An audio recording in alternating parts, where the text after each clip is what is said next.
있어서 가장 기본적인 치료가 되는 수술에 대한 얘기를 드리고자 하는데, 얘기 드릴 게 너무 많아요. 너무 많아서 출입 후 출원인데도 좀 내용이 방대해갖고 가능한 좀 빨리빨리 전체적인 대학 큰 스쿨 보는 방향으로 해서 좀 알려드리고, 나중에 마지막에는 혹시 궁금한 점 있으면 따로 질문을 받도록 하겠습니다.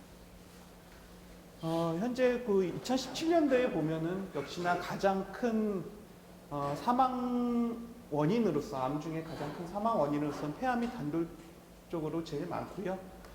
반면에 매년 치료 방법도 굉장히 발달이 됐고 치료 기술도 좋아지면서 5년 생존율, 우리가 폐암 5년 생존율이라고 하면은 5년 동안 살아있을 확률을 말하는데 완치라고 합니다. 그러면 점차 폐암으로 치료를 받은 환자 중에서도 완치될 확률이 점차 증가하고 있습니다.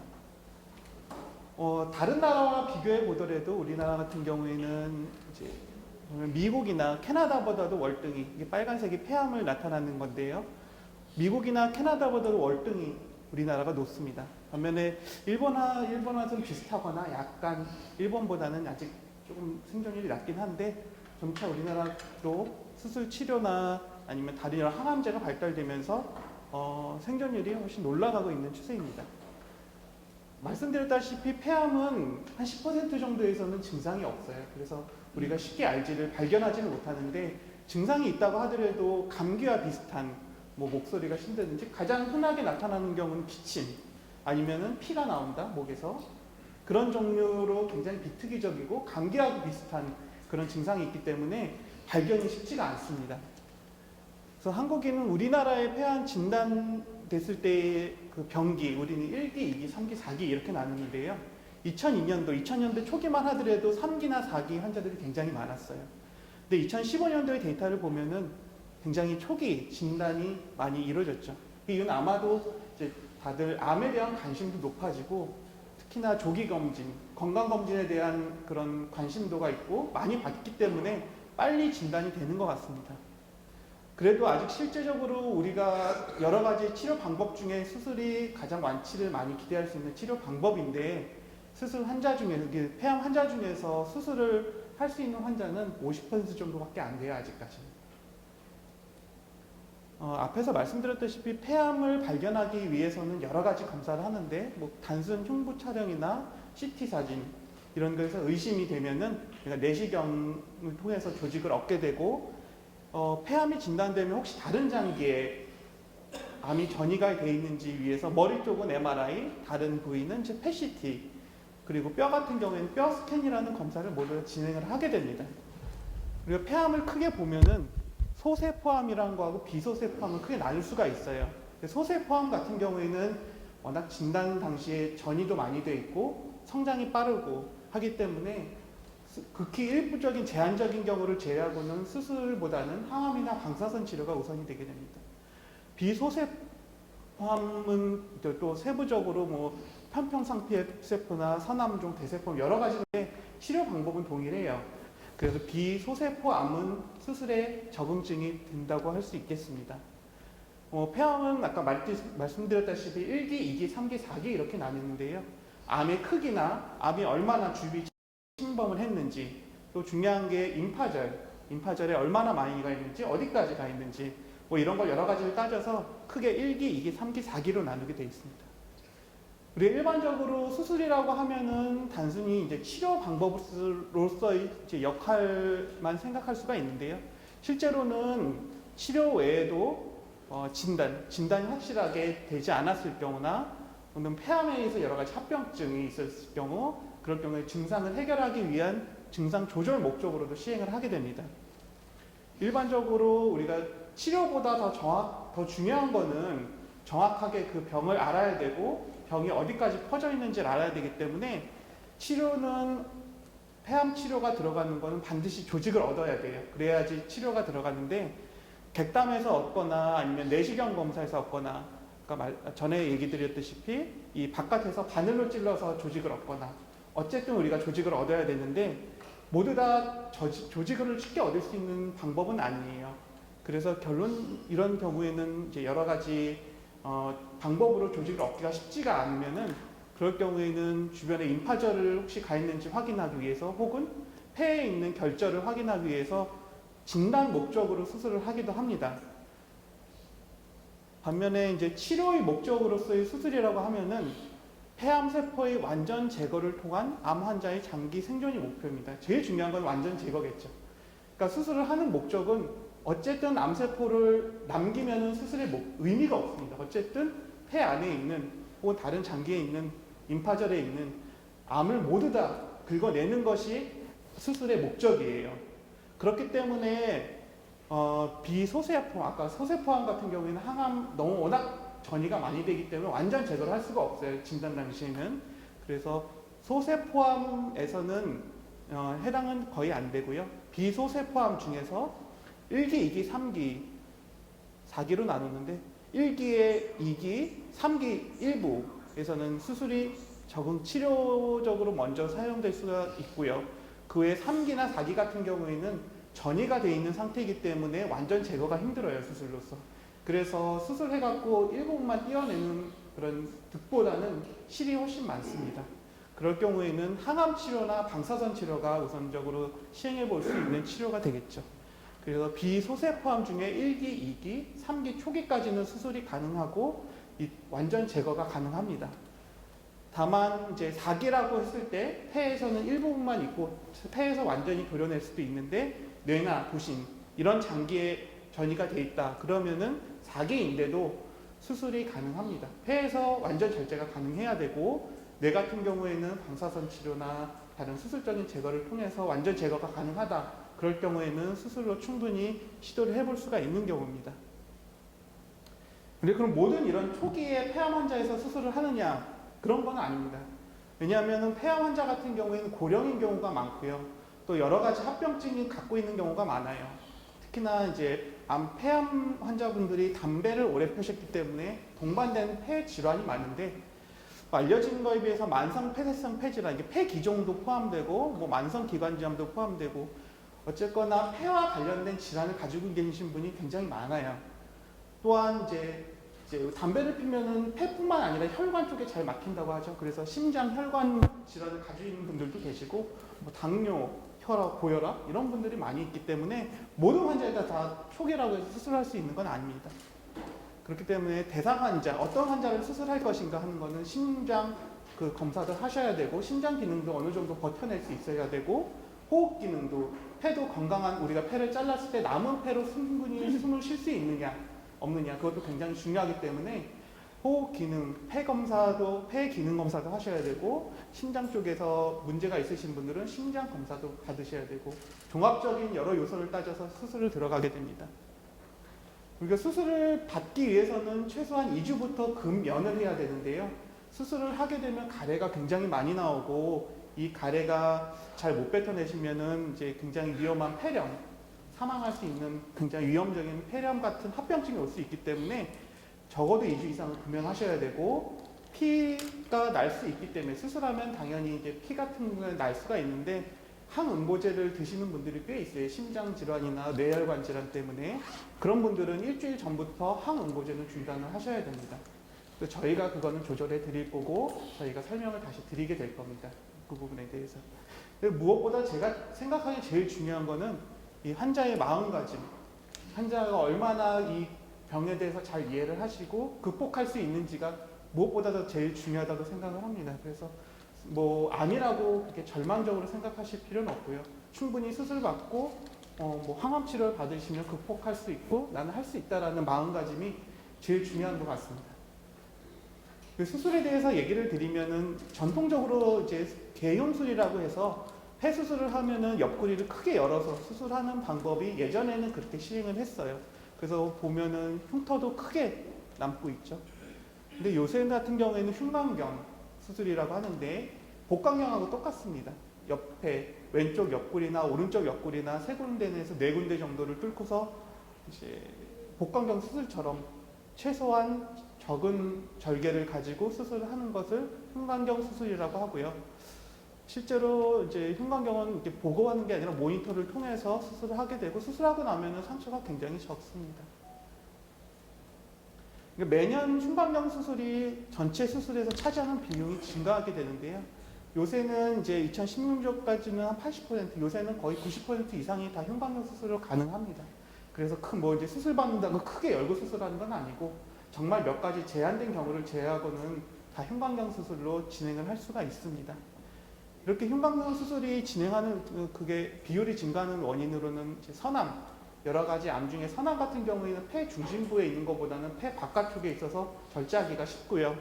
그리고 조기에 크게 암이 이제 커져서 어느 정도 진행을 하게 되면 흉곽염도 이게 제한적으로 시야가 있고 이게 조작을 할 수 있는 범위에 제한이 있기 때문에 진행이 된 경우에는 열어서 하는 경우가 많고, 반면에 조기 폐암 같은 경우는 대부분 흉곽염으로 잘 끝납니다. 상처가 적기 때문에 통증도 훨씬 적고요.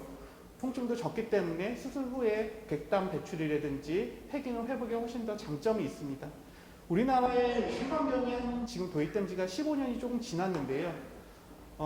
지금 와서 이제 비교해 본 거를 보고된 데이터를 보면은 오히려 흉곽염 수술이 환자의 합병증도 훨씬 적고 수술 차이 성적에서도 훨씬 더 낫다라는 보고가 많이 되고 있고요.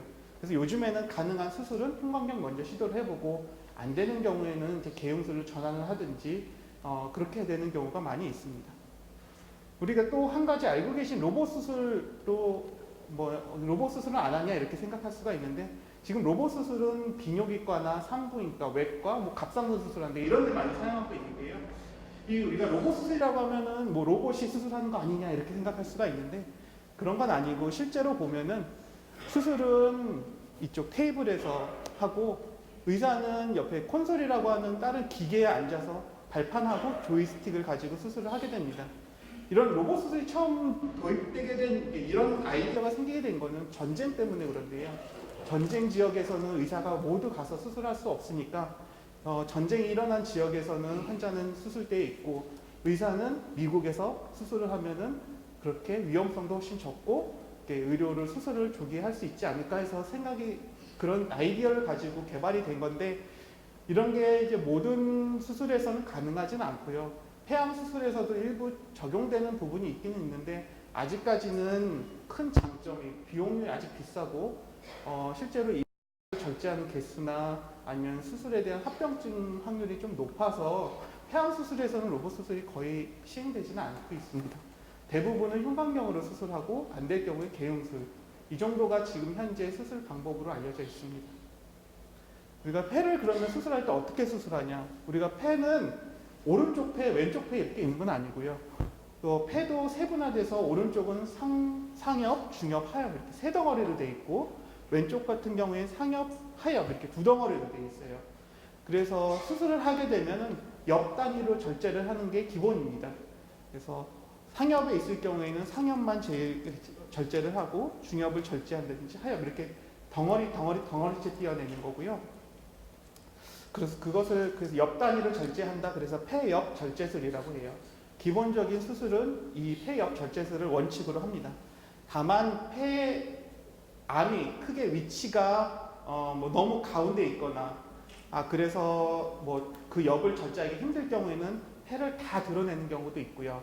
아니면 굉장히 암 크기가 굉장히 적다. 아니면 폐 기능이 떨어진다. 이런 경우에는 쐐기 절제술, 쐐기라는 거 이게 쐐기처럼 이렇게 절제한다. 그래서 쐐기 절제술이고, 우리 옆도 세분하게 보면 또 구역이 있어요. 세그멘트라고 하는데 그렇게 구역 단위로 절제하기도 합니다. 그래서 폐엽 절제술은 한 옆에 국한되어 있을 때 하는 거고, 전폐 절제술은 굉장히 암의 크기가 크거나 혹은 너무 중심부에 위치했을 때 전폐 절제술, 폐를 다 드러내기도 합니다.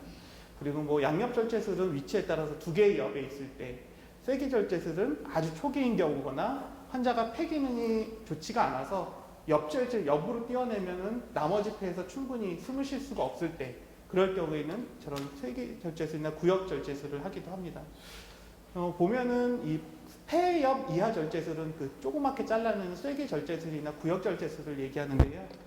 현재는 점차 이제 최근에 들어서는 30% 이상, 전체 폐암 환자의 30% 이상에서 쐐기 절제술이나 구역 절제술이 이루어지고 있는데, 이거는 아마도 제가 생각하기에는 이런 조기 폐암이나 아니면 이제 아까 나중에 다시 얘기 드리겠지만 간유리 음영이라고 들어보신 적이 있을 거예요.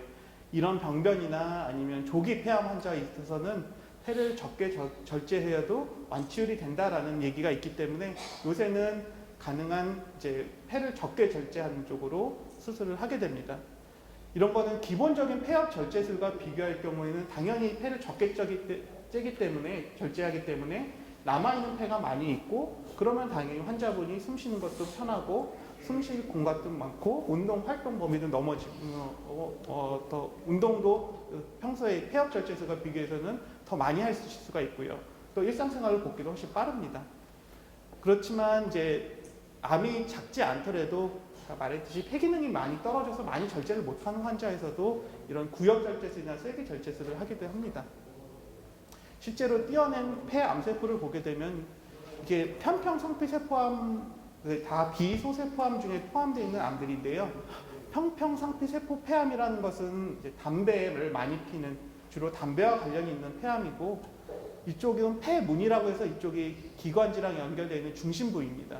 그래서 중심부에 주로 많이 자라는 암이 편평상피 세포 폐암이고, 반면에 이제 암과 여성분이 많이 걸린다고 그러죠. 선암, 담배랑 비교적 이제 편평상피 세포에 비해서 담배랑 관련성이 조금 떨어지는 선암 같은 경우에는 가운데보다 여기가 폐문이라는 데인데 그거보다 좀 바깥쪽에 자라게 됩니다. 그래서 이런 선암이 있을 경우에는 그 흉곽경으로 하기도 용이하고 또 구역절제술이나 쐐기 절제술을 하기도 용이합니다. 우리가 폐를 당연히 잘라내면 숨이 차기가 마련인데 수술 후에 이렇게 폐 기능 같은 경우에는 일시적으로 좀 감소를 하긴 하지만 어느 정도 한 3에서 6개월 정도 통증도 줄어들고 몸이 적응하게 되면은 폐 기능이 회복을 하게 돼서 너무 폐를 잘라낸다고 이렇게 걱정하시는 분이 있는데 그럴 필요는 없습니다. 그래서 평소 폐 기능이 좋았던 환자에는 실제 외래에서 물어보면은 숨찬 증상은 잘 모르겠다고 하는 경우가 꽤 있어요. 그렇지만 수술 전 폐 기능이 굉장히 낮거나 이건 다른 폐 질환이 있던 환자들은 심한 호흡 곤란을 느낄 수 있기 때문에 폐압 절제술보다는 조금만 잘라내는 수술 방법을 선택하기도 합니다. 그러니까 이제 폐를 잘라내면 그 나머지 부분이 새로 자라나나요? 이렇게 궁금하시는 분들이 있는데요. 실제로는 폐를 잘라내게 되면 그 부분이 새로 자라나는 게 아니라 나머지 폐들이 더 확장하면서 그 공간을 메우게 되고 그만큼 폐 기능이 다시 어느 정도 보상을 하게 됩니다. 실제로 보게 되면 이거는 이제 돼지의 폐인데요. 굉장히 조그맣게 수술할 때는 우리가 완전히 쪼그라뜨리고 수술해요. 그러다가 수술을 마치게 되면은 환자분이 심호흡을 하게 되면 폐가 쭉 이렇게 부풀게 되고 어느 한 부분을 잘라놨다가 하더라도 나머지 부분이 더 부풀면서 그 공간을 채우게 돼서 수술 후에 심호흡하는 게 굉장히 중요합니다. 물론 이제 수술을 하게 되면 그에 따른 부작용이 한 10에서 10% 정도 있는데 폐 기능 저하가 어느 정도는 있습니다. 그렇지만 환자분이 그걸 못 느끼는 경우도 있고요.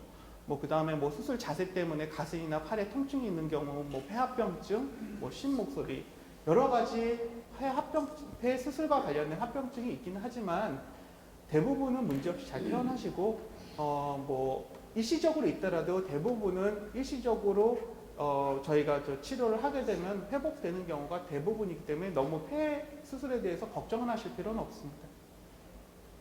보통 폐 수술하게 되면 하루 이틀 정도는 중환자실에 있다가 나오시고요. 통증 같은 경우에는 크게 열 경우에는 당연히 많이 아픈데 그 흉곽경 수술을 하게 되면 통증이 아주 심하지는 않습니다. 통증 같은 경우에는 무통주사라고 우리가 일반적으로 알고 있는 자가 통증 조절이라는 걸로 조절을 하고 먹는 진통제로서 충분히 조절이 가능합니다. 이런 상처가 가는 흉곽 관리 같은 경우는 이제 우리가 관을 하나 갖고 나오는데 퇴원하기 전에 관을 뽑고 퇴원하실 거고 실밥은 수술하고 2주 정도 있다 뽑을 거예요.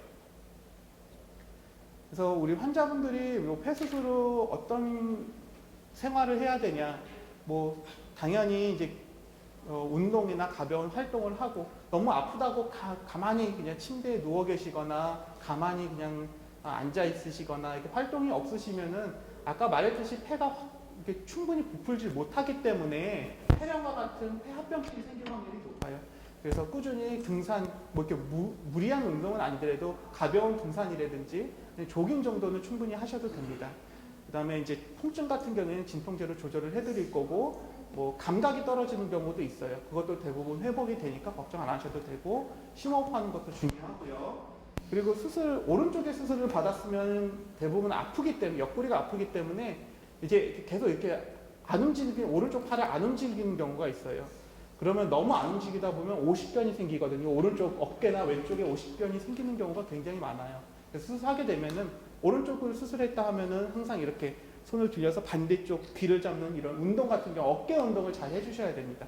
그래서 이게 오십견이 올 수가 있으니까 어깨 운동, 이렇게 팔을 돌리거나 반대쪽 귀를 잡으시거나는 어깨 운동 꼭 해주시고, 그 다음에 이제 요새는 미세먼지가 심하니까 미세먼지 당연히 심한 날에는 항상 마스크 쓰고 다니시고, 그다음에 금연하시는 분 주변에 가지 않고 금연구역 이용하는 거 알고 계시면 되겠습니다. 그리고 제가 이제 뭐 Q&A인데 제가 준비한 모두 다 이제 질문하실 수는 없을 것 같아서 환자분들이 많이 물어보시는 거나 제가 궁금해할 것 같은 사항을 몇 개 준비해 왔어요. 그 수술 후에는 어떤 음식을 먹어야 되는지 궁금해하시는 분들이 있어요. 그래서 제가 대답해 드리는 거는 자신이 평소에 잘 먹는 거 어떤 음식이든 괜찮습니다. 그래서 평소에 뭐 가릴 필요는 없어요. 어떤 음식이든 자신이 좋아하는 음식 어떤 거는 상관이 없는데 다만 너무 자극적인 거, 단 거, 짠 거, 매운 걸 먹으면 이제 위 속을 버릴 수가 있고요. 짠 거 먹으면 당연히 고혈압이 생길 수가 있고, 단 거 먹으면 또 당뇨, 합병증이 생길 수도 있고, 그 상처 부위는 당이 높으면 상처가 잘 아물지가 않아요. 그래서 이렇게 너무 자극적인 거를 제외한 평소에 즐겨 하시던, 자주 드시던 음식을 아무거나 먹고 규칙적인 식사와 적절한 양을 식사를 하시면 되겠습니다. 그 다음에 이제 당연히 아시겠지만 항산화 물질이 채소나 과일이 풍부하기 때문에 몸을 회복하시는 데 굉장히 중요합니다. 우리가 수술하고 나서 누군가 갯소주를 해준다, 뭐가 좋다더라, 민간 요법은 있어요. 근데 그런 거는 저는 절대 추천하지는 않습니다. 왜냐하면 그런 무슨 약초나 무슨 그런 알려지지 않은 그런 여러 가지 보충 음식들 같은 경우에는 제일 문제가 되는 게 감독성이 오는 경우가 꽤 많아요. 알려지지 않는 감독성이 오는 경우가 많기 때문에 보조식품을 먹더라도 이제 포장되어 있는 제품으로 나오는 그런 것은 홍삼 액기스라든지 이런 건 상관이 없는데 그 성분을 알 수 없는 어디서 다려와서 주는 그런 거는 절대로 드시면 안 되겠습니다. 그래서 수술하고 나서 고기는 어떤 고기가 좋아요? 고기 먹으면 안 되는 것 같은데 고기를 먹어도 되나요? 이렇게 물어보시는 분들이 있어요. 고기 같은 경우는 이따가 이제 영양 선생님께서 얘기하셨지만 그 수술하고 나서뿐만 아니라 암에 있어서 고기는 굉장히 중요합니다. 단백질의 공급원이고 이런 단백질은 우리 근육뿐만 아니라 호르몬 아니면 면역세포의 기본이 되는 영양 물질이기 때문에 꼭 섭취를 해주셔야 됩니다. 다만 이제 다량으로 드실 경우에는 그 지방이 당연히 포함되어 있기 때문에 다량으로 드시는 것은 좀 권하지는 않고요. 채소와 함께 적절한 양을 섭취하시면 되고 또 어떤 개고기가 좋다 이런 얘기를 많이 하시더라고요. 근데 어떤 고기를 특별히 가릴 필요는 없습니다. 적절한 특히 개고기가 아니더라도 오리나 닭이나 이런 너무 삶아서 드시거나 혹은 너무 타지 않는 정도로 해서 꾸준히 드시는 게 더 중요한 것 같아요. 또 개고기가 좋다더라 이런 게 많이 알려져 있는데 저는 그렇게 생각하진 않고 어떤 음식이든 단백질이 너무 고기가 지방 위주 말고 살코기 위주로 드시면 어느 고기든 상관없다고 생각을 합니다. 그래서 수술을 하고 나면 또 완치가 되나요 하는 분들이 있는데 말씀드렸듯이 완치라는 것은 5년 동안 생존할 수 있는 확률을 폐암 완치가 됐다고 얘기해요. 5년 동안 살아있을 확률, 치료를 하고 나서 그 생존 완치율이라고 하는데 우리가 수술하거나 항암치료를 받고 나서 3에서 6개월로 계속 CT를 찍게 됩니다. 근데 그 중에서도 CT를 찍으면서 다시 암이 재발 확인되는 경우가 30에서 40% 정도 돼요. 하지만 수술을 2018년도에 발표된 자료에 따르면 수술한 사람들을 대상으로 통계를 낸 건데 1기 같은 경우에도 1기 A하고 B하고 나눠져 있는데 1기 같은 경우에 수술하고 잘 치료를 받으면 80% 정도, 2기 같은 경우에는 60% 정도, 3기는 40% 정도. 물론 이건 2기 같은 경우에는 수술하고 나서 항암치료로 같이 들어가는 경우고요. 1기 B도 항암치료 들어간 경우가 꽤 있습니다. 그래서 전체적인 치료를 받고 나서 일기는 한 80% 정도 완치가 된다고 하고 2기는 60, 3기는 40 정도라고 알고 계시면 되겠어요. 그 다음에 또 요즘에 또 문제가 많이 되는 부분이 간유리 음영이라고 하는데, 간유리 음영이 뭔지 궁금해하시는 분이 좀 있을 거예요. 간유리 음영은 크게 순수 간유리 음영하고 부분 고형 결절이라는 두 가지로 나눌 수가 있는데요. 그러니까 순수 간유리는 완전히 이게 혹처럼 하얗게 된 게 아니라 간유리, 그러니까 뿌연 유리처럼 이렇게 보이는 거를 간유리라고 하는데, 전반적으로 다 뿌옇게 보인다. 그래서 순수라는 앞에 말을 붙이고 이렇게 하얗게 알갱이가 보인다, 고형 물질이 보인다 그러면 부분 고형 결절이라고 해요. 그래서 간유리라고 하면은 순수 간유리 음영하고 부분 고형 결절이라고 나눌 수가 있습니다. 그런 순수 간유리 음영 같은 경우에 굉장히 천천히 성장하고 대부분은 폐암 전구 단계, 그러니까 폐암이 되기 직전에 병변이거나 아니면 이게 폐상피 내선암이라고 제자리 암종이라고 하는데, 이런 경우이거나 혹은 침습, 일반적인 폐암에서 굉장히 조금 이렇게 침습이 되는 경우거나 이런 경우에 대부분 해당이 돼요. 그래서 이 부분은 그냥 주기적으로 관찰을 하시거나 아니면 이런 조그맣게 잘라내는 수술로 치료가 가능합니다. 반면에 이게 안에 흰 덩어리가 있는 부분 고형 결절 같은 경우에는 이거보다 설명수가 굉장히 빨라요. 그리고 또 침습, 그러니까 일반적으로 이런 폐암이 많이 해당이 되고 미세 침습도 그 중에 일부 포함이 되고요. 그래서 이 경우는 기본적으로 폐압 절제술을 하거나 아니면 굉장히 크게 작을 경우에 그런 절제술을 섭입합니다. 그러니까 뭐 굉장히 많아요. 우리 이런 순수 간유리 음영 같은 경우에는 저희 뭐 어머님도 계시고 아버님도 가지고 계세요. 그러니까 주변에 우리가 몰라서 그렇지 CT를 찍으면 이 순수 간유리 음영이 발견되는 거 굉장히 많습니다. 근데 모든 경우에 있어서 수술을 하는 건 아니고요.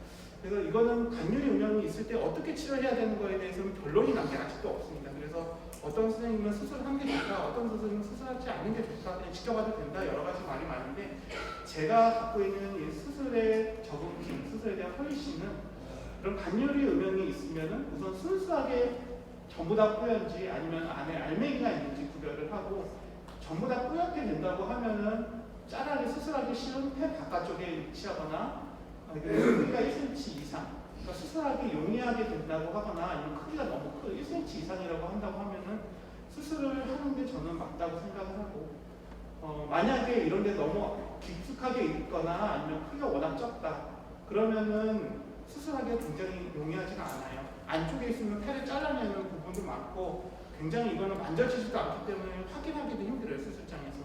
그렇기 때문에 크기가 굉장히 작거나 폐 깊숙이 있다고 하면은 순수 간유리 음영 같은 경우에는 지켜보셔도 되고요.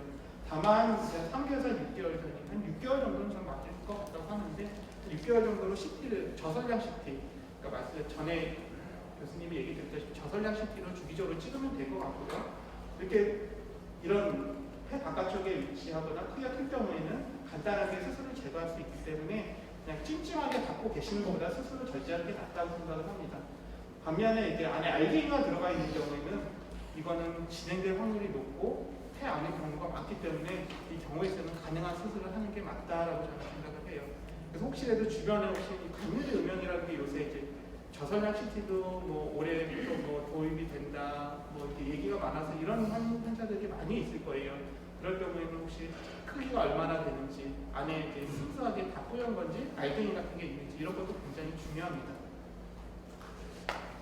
또 중요한 부분 중에 수술료가 얼마나 나오나요? 이거는 개 병원마다 좀 달라요. 폐 절제술, 흉곽경 수술하는 경우하고 개음술이 조금 다른데, 흉곽경 수술할 경우에는 흉곽경 기구가 있기 때문에 기구 사용비가 있기 때문에 아무래도 개음술보다 조금 비쌉니다. 이것은 상급 종합병원이라고 하는 것은 우리가 일반적으로 말하는 3차 의료기관, 그러니까 우리가 소견서를 진료 의뢰서를 가지고 와야 되는 병원, 그런 경우를 3차 의료 그런 걸 상급 종합병원이라고 3차 의료기관이라고 하고요. 2차 의료기관은 종합병원, 지금 현재 분당 촬영도 종합병원입니다. 그래서 그런 병원은 종합병원이고, 약간 상급 종합병원보다 종합병원이 조금 더 비싸긴 합니다. 전체적으로 환자들이 내는 비용이고요. 한 1,100만 원, 1,000만 원 전후가 될 겁니다. 근데 이 암 환자는 중증 특례라는 게 있어서 모든 이제 비용의 5% 정도밖에 되지는 않습니다. 그래서 이게 실제로 내는 돈은 아니고요. 5% 정도밖에 내지 않는다고 하더라도 비급여로 사용하는 제품들도 있고 이제 비급여 거기에 해당되지 않는 여러 가지 재료나 여러 가지 비용이 청구될 수가 있기 때문에 실제로 환자분들이 내는 비용은 3분의 1에서 4분의 1, 그러니까 1,000만 원이라고 하면 300에서 400 정도라고 생각을 하시면 될 것 같아요. 수술을 받았을 때. 수술, 뭐 항암 치료 이런 거는 저는 잘 모르겠고 이제 이것도 쉽게 알려주지 않는 부분인데 제가 어떻게 보지 알아서 자료를 좀 정보를 드리고자 한 거고 환자들이 내는 건 수술하면 300에서 400만 원 정도다. 조금 더 내게 되나 500만 원 넘지 않는 걸로 알고 있습니다. 그래서 저희 병원도 이제 점차 수술 케이스가 많이 늘었고 저랑 같이 한 분이 더 계시는데 그 선생님도 지금 다 삼성병원에서 수련을 받고 저도 악성병원 세브란스에서 수련을 받고 있어서 다른 메이저 큰 5대 병원에 비교해서 전혀 수술 성격 뒤지지 않습니다. 다 거기서 수술하는 거를 다 똑같이 수술하기 때문에 뭐 조그만 병원이면 수술 못할 거지 이렇게 생각하시지 마시고 수술할 생각이 있으시면은 큰 병원 안에 가시는 것도 좋지만 저희 병원에서 빨리 치료를 받으시는 것도 저는 나쁘지 않다고 생각을 합니다. 말씀드렸다시피 저희는 지금 현재 다학제 통합 진료를 운영하고 있습니다. 그래서 애매한 경우가 있거나 환자분한테 좋은 정보를 더 드려야 되겠다 싶으면 여러 과 선생님들이 모여서 다 같은 자리에서 설명도 해드리고 궁금한 것도 답변을 해드리고 하는 좋은 기회를 가지실 수가 있습니다. 우리 티베트의 속담에는 걱정을 해서 걱정이 없어지면 걱정이 없겠네라는 속담이 있습니다. 그러니까 걱정이 왜 걱정을 한다고 생각하시나요? 저 같은 경우는 제가 왜 걱정을 생각하냐, 걱정이 드냐고 그렇게 물어본다면 누군가가 그러면 저는 어떤 사실에 대해서 정확한 지식이 없을 때 어떤 정확한 정보를 얻지 못할 때 그런 거에서 오는 막연한 두려움이라고 생각을 해요. 잘 모르니까 두려워하는 거죠. 걱정이 생기고. 그래서 오늘 같은 경우에는 제가 아주 자세하게 얘기 드리진 않았지만 그래도 가능한 여러분들께서 수술에 대해서 두려움을 좀 해소할 수 있는 기회가 되고 정확한 정보를 알아갈 수 있는 기회가 됐으면 좋겠다고 생각을 합니다. 네, 경청해 주셔서 감사합니다.